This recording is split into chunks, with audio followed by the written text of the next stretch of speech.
And then coming forward and bringing our arms straight out in front towards the top of the mat. That's always a pose you can move into at any point in time. And from here, if you'd like, you can flip your palms to the sky. And then if you wish, you can bend at the elbows and bring the clasped hands to rest on your upper back. And if you'd like a little bit more of a stretch, you can walk the elbows up more towards the top of the mat. Feel a nice stretch in the tricep.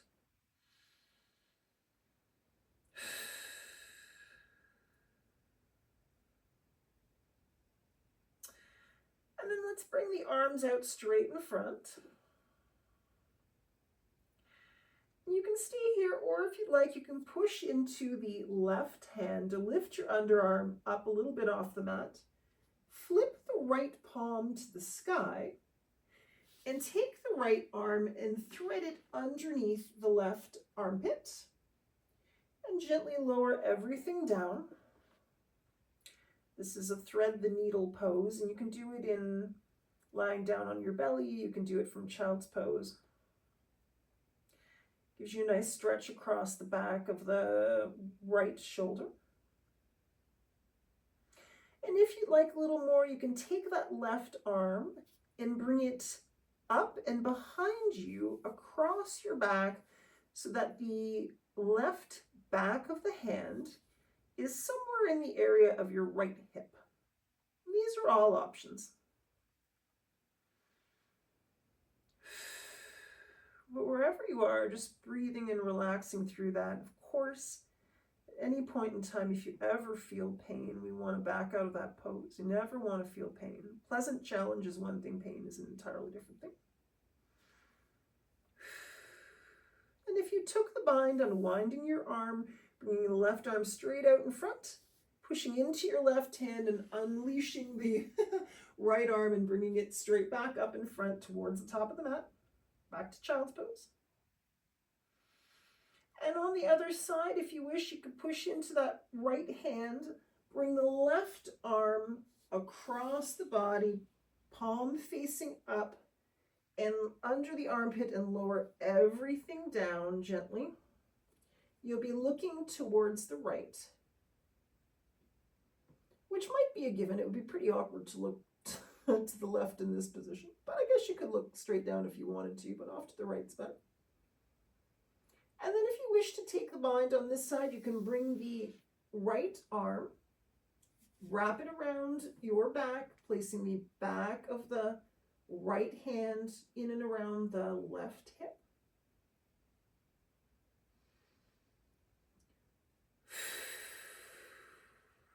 And try to breathe and relax in this pose.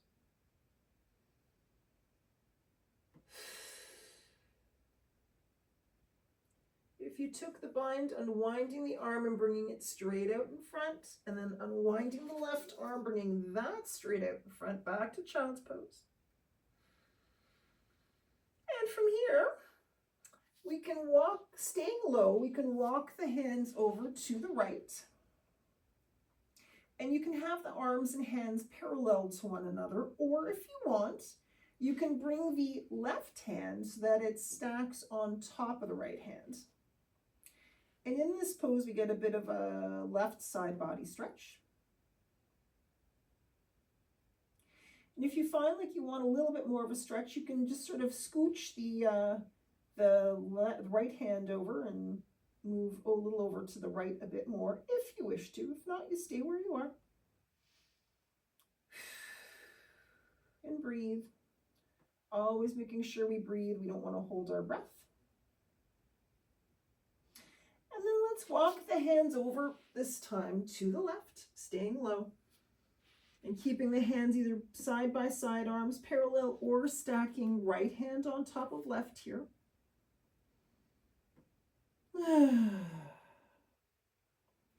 Nice stretch in the right side body this time.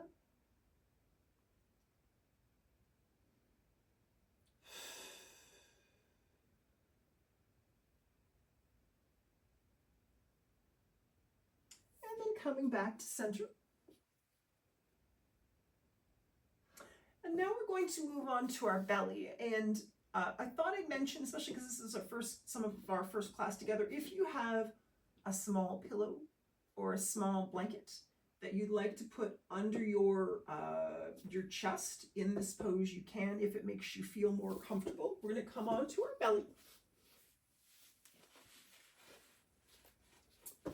And there we go. Just place our hands on top of our forehead on top of our hands for a moment.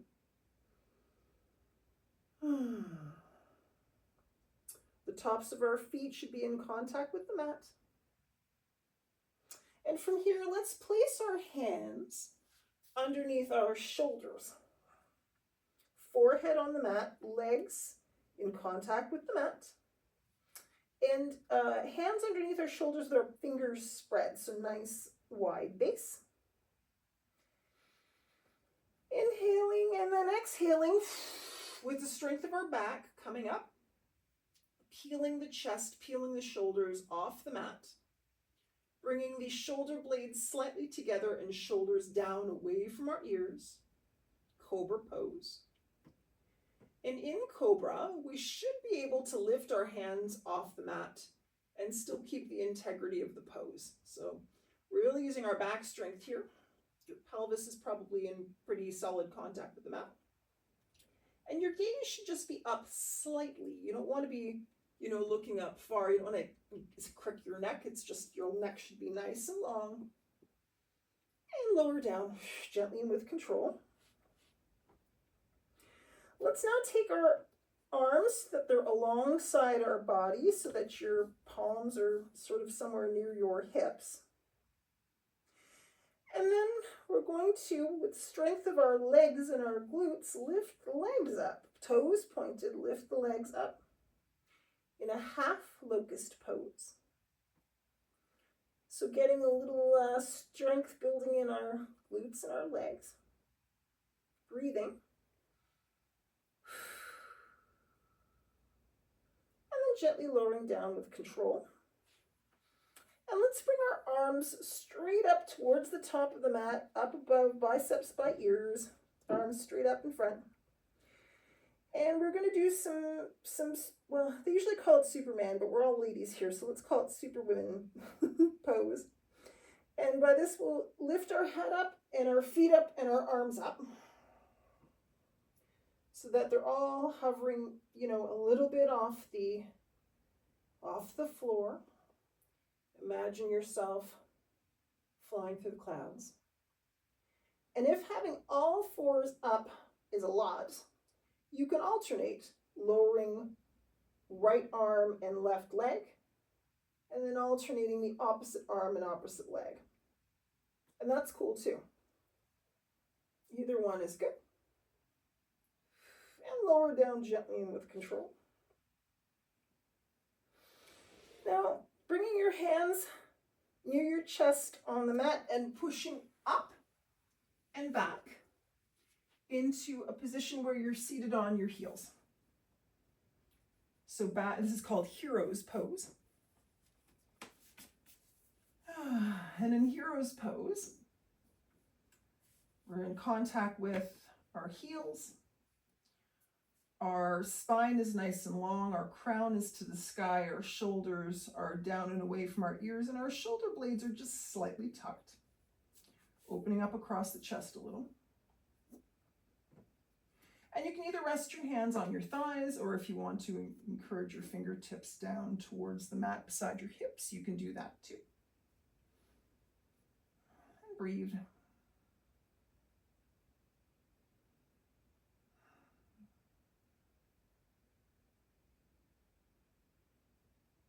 Feel sort of the peace and stillness of Hero's Pose. It's an active pose despite the way it looks, keeping the chest open and the shoulders down and the belly engaged. It's not as passive as it looks.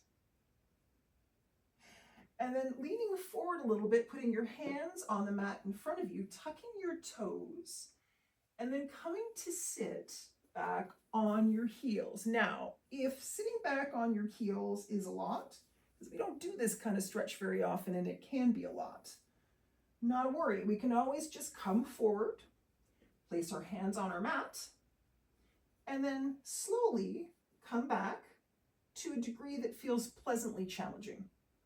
So you never feel pain. If you're able to sit back on your heels, that's great. If you're not, that's fine too. If you are all the way back on your heels and you want a little bit of challenge, you can bring your hands behind you, clasp your hands behind you, putting your clasped hands sort of beside your tailbone, behind your tailbone, and then roll back your chest to open things up, straight arms. Just a nice chest opener.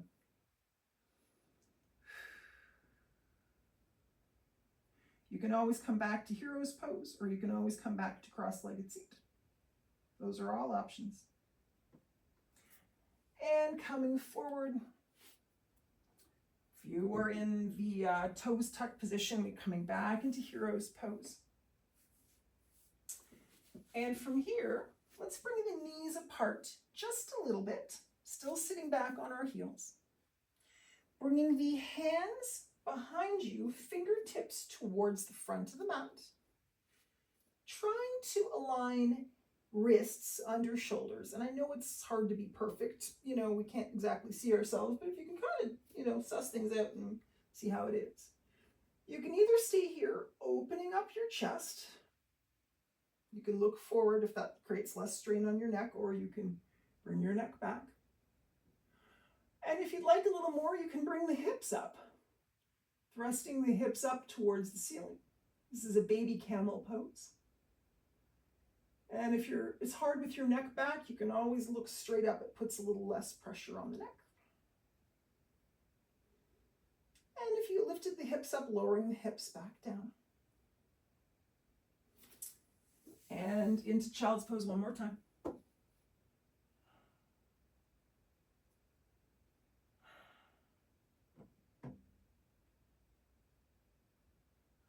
And coming up to tabletop. So in tabletop, alignment's really important. We want our wrists under our shoulders and our knees under our hips. And from here, let's kickstand the right calf, right foot off to the side about 45 degrees. And then ensuring that our right wrist is underneath our right shoulder. Bringing the left foot parallel to the back of the mat.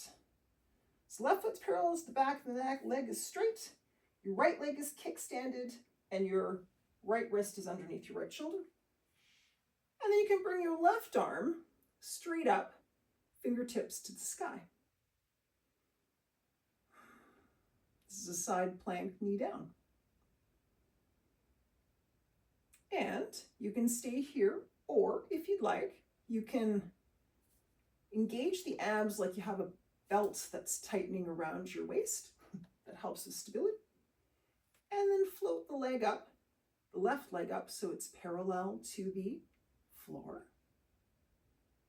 And you can stay here, or if you'd like, you can reach back with your left arm, bending your left leg heel into your glute, and then capture your left foot with your left hand.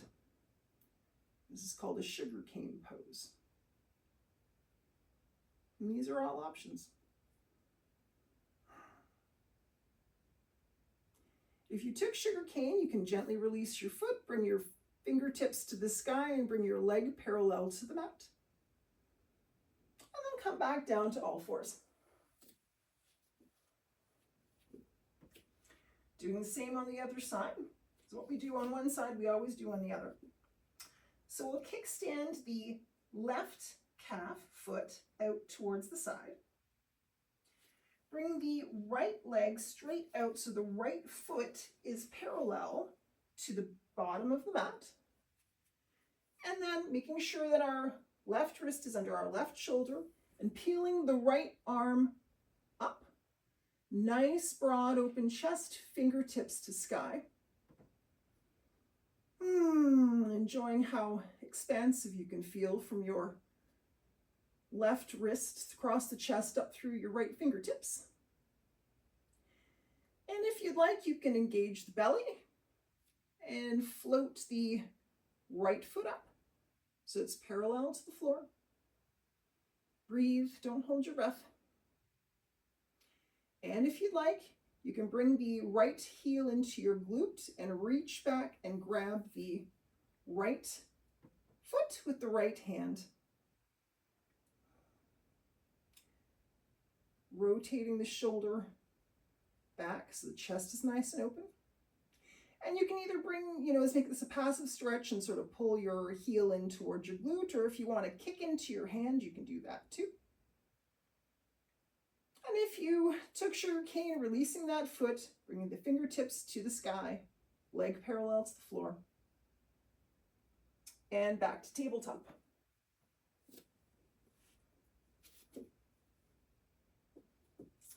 From here, let's shift the weight slightly into the left hand. Pick up the right hand and gently place the back of the right hand on the mat, the right wrist underneath the right shoulder and right fingertips pointing towards your body. But gently, we don't want all the weight to be in the right. We want a little bit of weight to be in the right, just to stretch the wrist and the back of the hand and the forearm.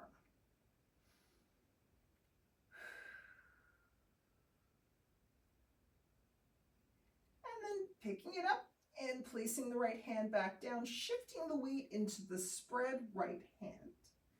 Picking up the left hand, placing the back of the left hand on the mat, fingertips pointing towards your body. Gently stretching out the top of the left wrist and forearm.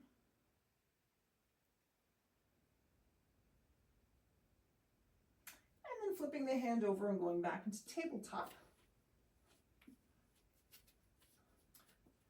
From here, from tabletop, let's keep our hips in line with our knees and walk our hands forward towards the top of the mat into puppy dog pose. And here in puppy dog pose, we can do a couple of things. Making sure our hips and knees are in line. We haven't shifted as we moved our hands forward. We're going to try and keep our shoulders away from our ears. So we don't want our shoulders neck all scrunched up. We want to create some space. And we can either have our ears in between our biceps and make this more of an active pose. Or if you want, you can relax down, put your forehead on the mat, and bring your elbows down to the mat and sort of stretch things out. That's an option too. Kind of depends on what you want from the pose and what feels good to you. Breathe. Either way, breathe.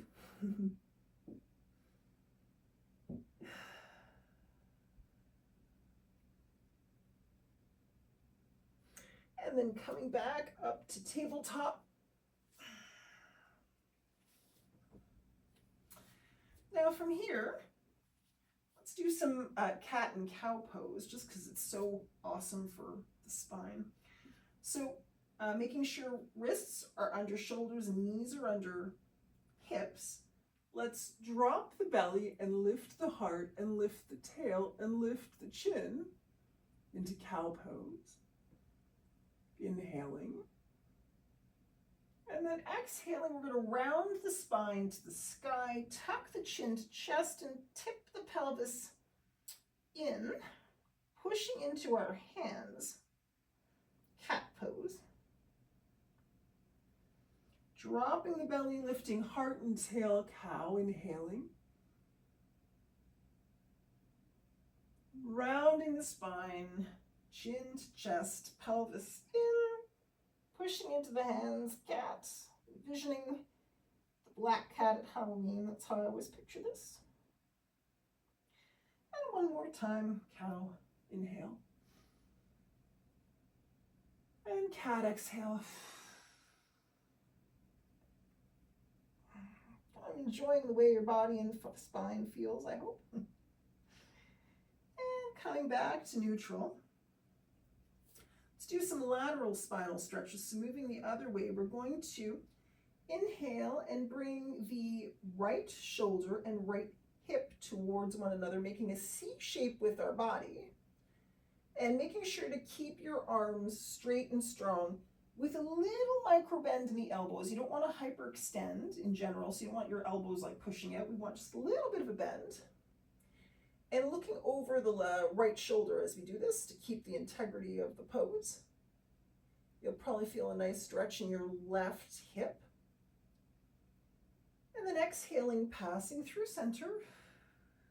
Inhaling, C-shape left. Left shoulder, left hip together, looking over that left shoulder.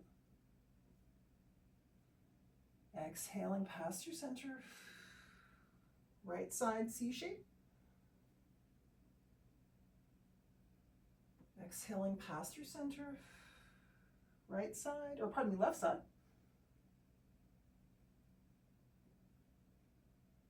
Pass through center one more time. Right side, C-shape. Oh boy. Pass through center. And left side.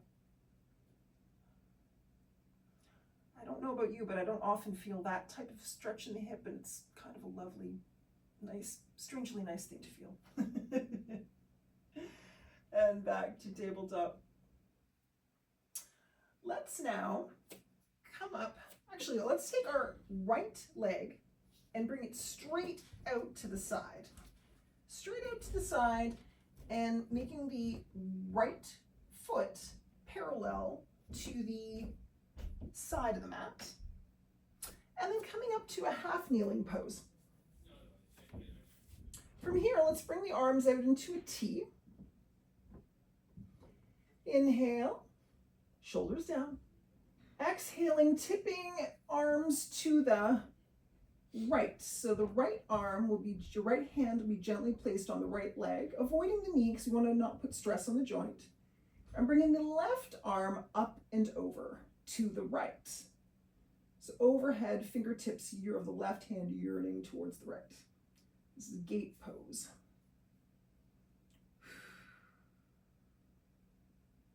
Inhale, arms back up to a T. And back to tabletop.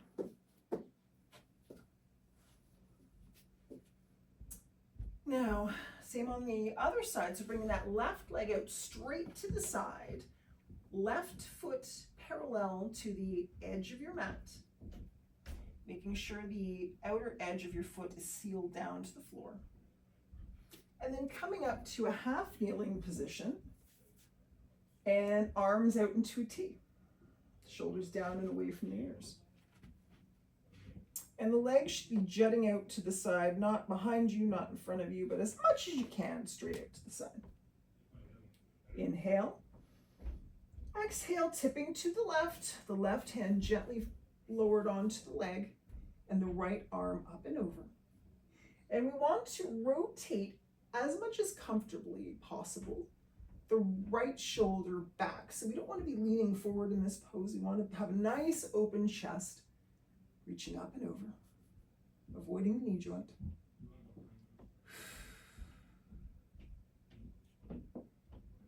And back up to arms in a T.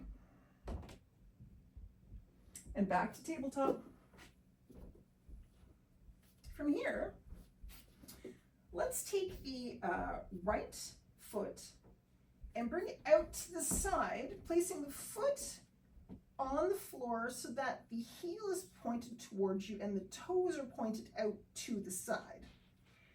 And placing it so that your foot, your heel is parallel to your left ankle.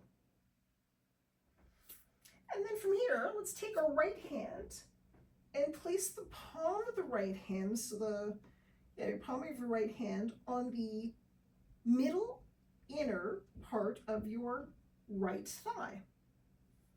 And then gently pressing back. And you can adjust, you can heel toe your right foot a little back or a little forward, depending on what feels nice. But we're basically creating a bit of a stretch in our right inner thigh. Again, not something we often do, right? It's a bit of an interesting feeling. And breathe.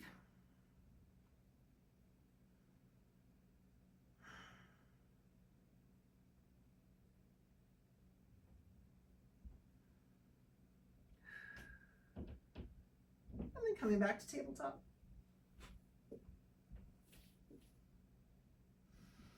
And then bringing the left foot, picking it up, placing the left heel out to the side. Probably it's going to be off your mat. Left heel parallel to your right ankle. Toes facing away from you. And then picking up the left hand, placing the palm of your hand, your heel of your hand, in the center inner left thigh, and pushing back on the thigh for a bit of a stretch there. And again, you can heel toe your left foot back or a little forward, depending on what feels nice today.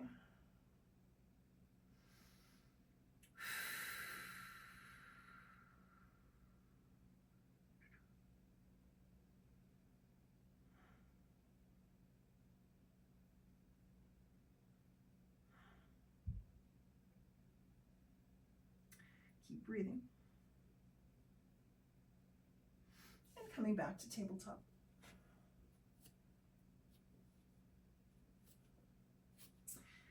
And from here, let's walk the hands forward just a little. And place the right foot forward, right foot on the outside edge of the right hand. So your right foot is going to be parallel to the side of your hand where your pinky is on the right side. And this is lizard pose. And we can do a few things in lizard pose. We can stay here, and this is a perfectly good option because you can feel some lovely stretches probably in the front left hip flexor and maybe in your right thigh a little bit. And that's a great place to stop if you're feeling good here. If you'd like a little more, you can come down onto your forearms, so elbows to the mat and forearms straight out in front. And if you still want a little more, you can tuck your back toes and lift your back knee. These are all just options. And keep your breath flowing. Lizard is one of those poses. A lot of yoga poses are like this for me, but it's, it's finding peace and calm in a challenging, slightly awkward position because we don't normally hang out like this. So how do you be here and make it work for you and stay calm and centered? Focusing on the breath is very helpful. Easing off if you need to is helpful. And if you lifted up your knee, let's lower it back down. And if you came onto your forearms, let's come back onto your hands.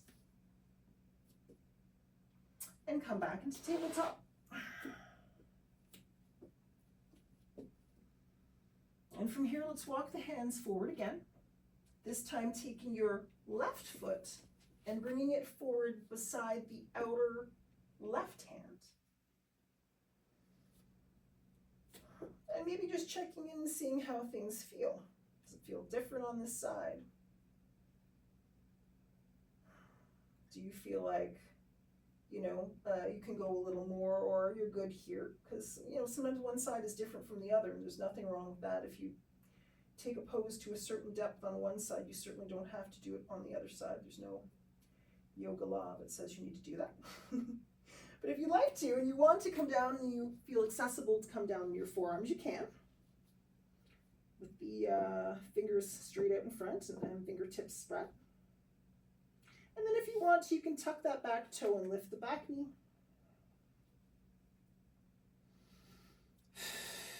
And breathe. and try to relax wherever you are.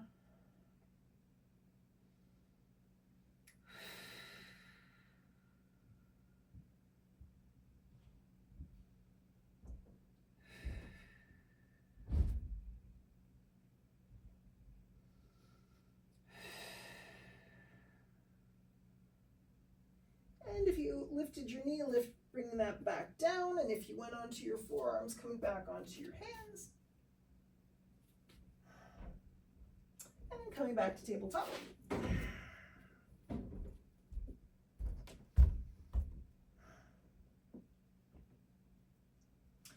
And from here, let's lower back onto our belly for a bit of a more chill kind of stretch. And again, you can place a pillow under your chest if that feels, or blanket if that feels nice. And bringing your legs straight behind you with the tops of your feet to the mat. You can use your hands as a pillow. We'll then bring the right knee up towards the top of the right side of the mat. So bring the knee up. The inner upper thigh will be close to the mat, or close to the ground. Your calf should be parallel to the side of your mat, and your right toe should be pointed off to the right. And this is half frog pose. And it's not meant to be an intense stretch. I mean, you may feel a little bit of something here. If you're wanting to feel a little bit more, you can just bring your right knee up more towards the top of your mat, but you don't have to.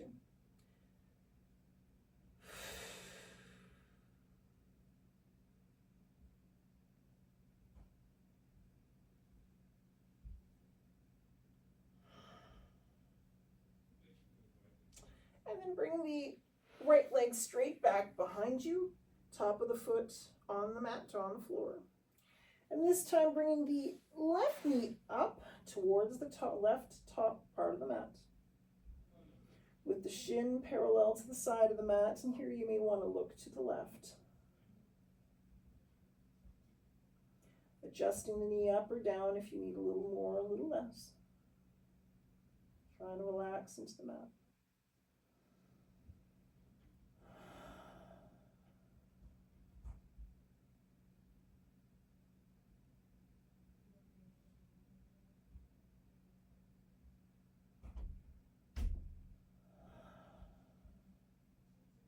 And then bringing the left leg behind you and pushing up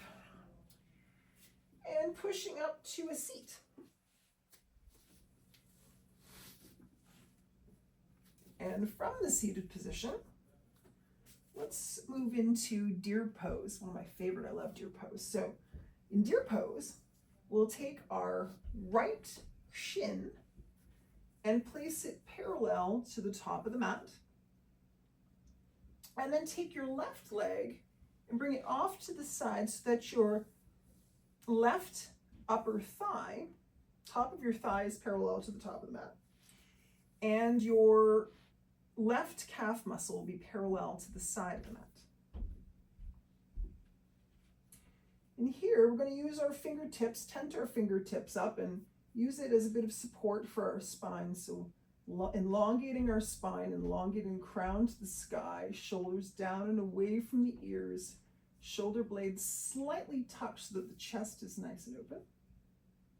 Inhaling.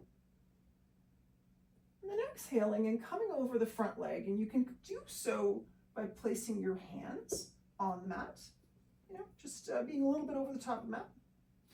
If you want, you can come down onto your forearms. Or if it's accessible to you, you can come all the way down or a lot of the way down. But adjusting as it feels good for you. And relaxing and letting your body just kind of sink into the mat and relax into the mat in deer pose.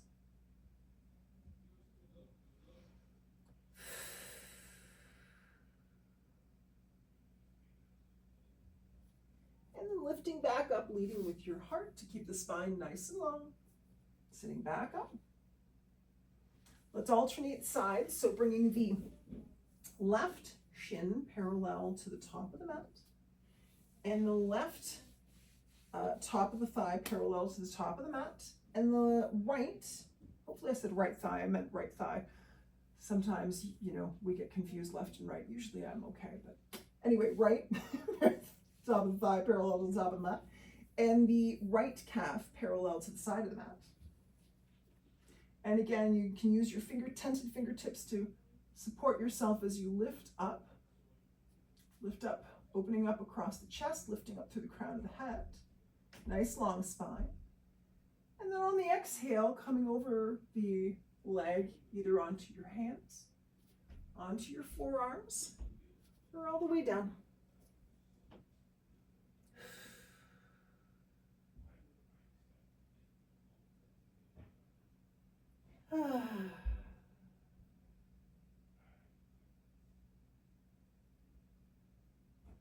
Trying to relax any areas of tightness.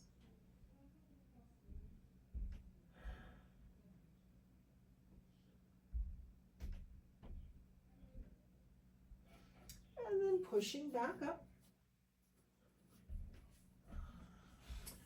Let's bring the legs in front and the feet together, so soles of the feet together, heels close into your groin area, into your body.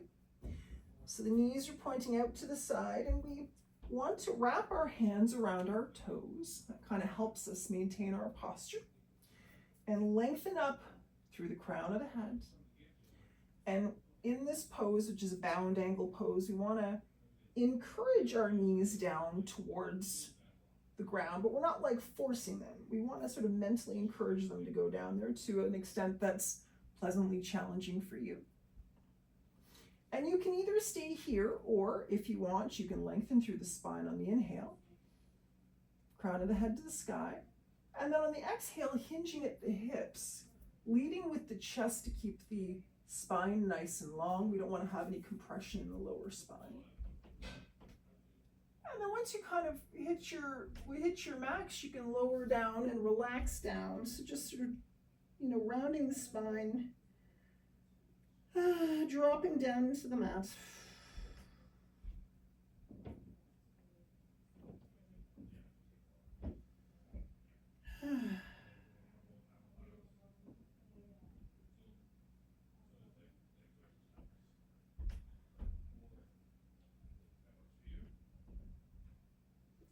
Leading with your heart and coming back up. I was going to have a different ending to the class, but I feel like everyone was looking for sort of a relaxing sort of session. So let's end on a nice relaxing note. This is a fan favorite. And it's called Legs Up the Wall. So it is as it sounds. So if you have a wall and wall space comfortably near where you are, there's not a bunch of stuff in your way. We can do the legs up the wall. If for whatever reason it's not possible for you to get some wall space, you can still get the pose, benefits of the pose, by laying back on your back, placing the palms of your hands underneath your glutes, palms down to the mat to help protect your back, lengthening the legs out straight out in front of you, and then lifting them up so that the soles of the feet are to the sky. So that's if you don't have the wall space as an option.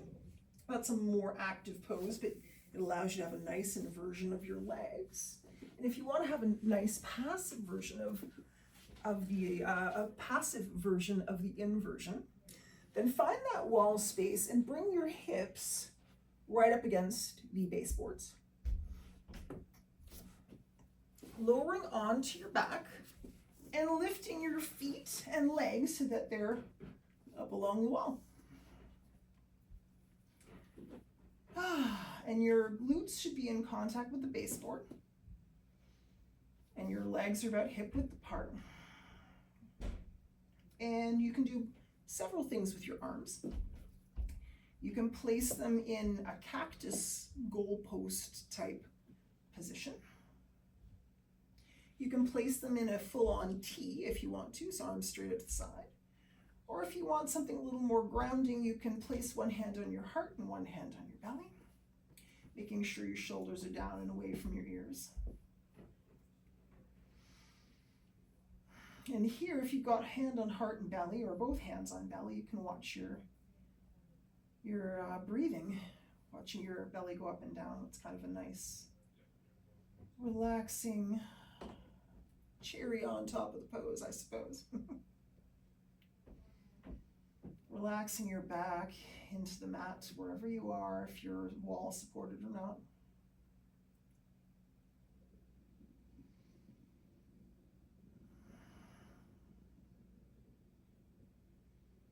And this pose is really good before bed. Nice and relaxing, helps to prepare your body for sleep. It's really just generally healthy for circulation. A lot of times we get fluid maybe pooling a bit into our ankles or bottom legs or varicose veins. If that's an issue, this is very helpful just for temporary relief. And it just feels really good. Even if you don't have any issue with fluid in your legs, this just feels really nice and relaxing.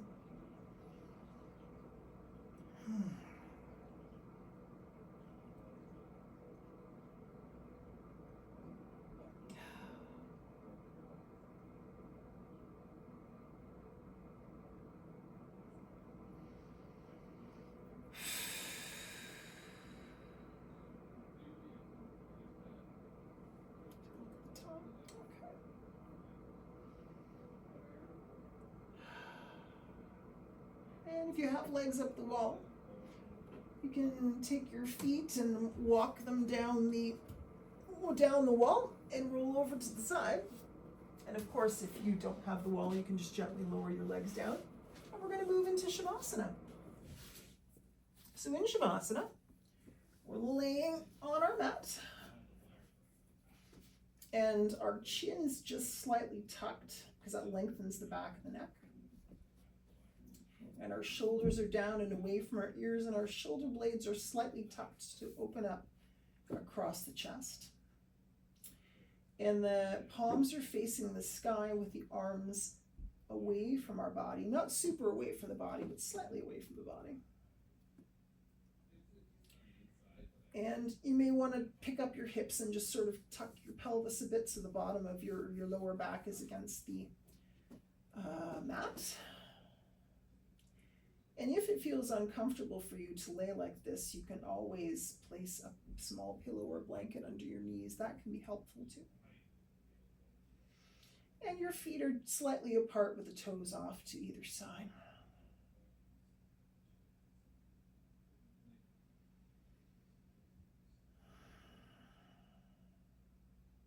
And just try to soften and relax your body into the mat. There's no need to keep any gripping or tension. The floor of the mat will hold you.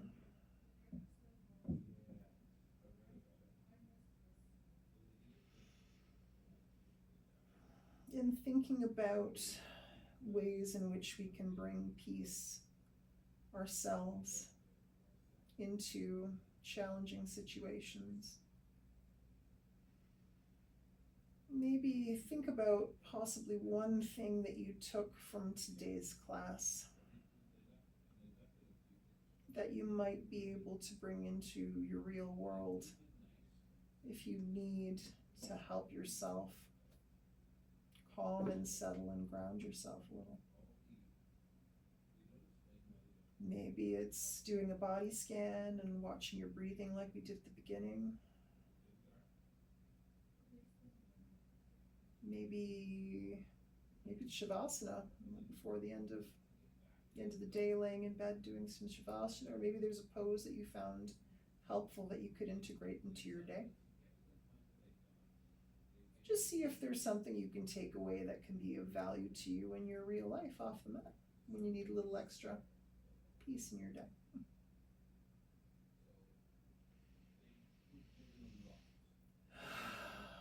Maybe taking one or two more breaths here in Shavasana.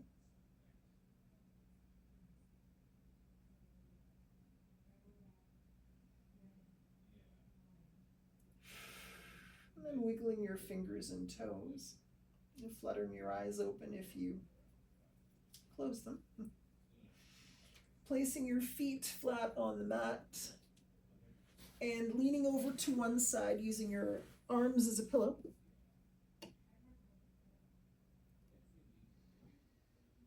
And using your hands and pushing up into a seat.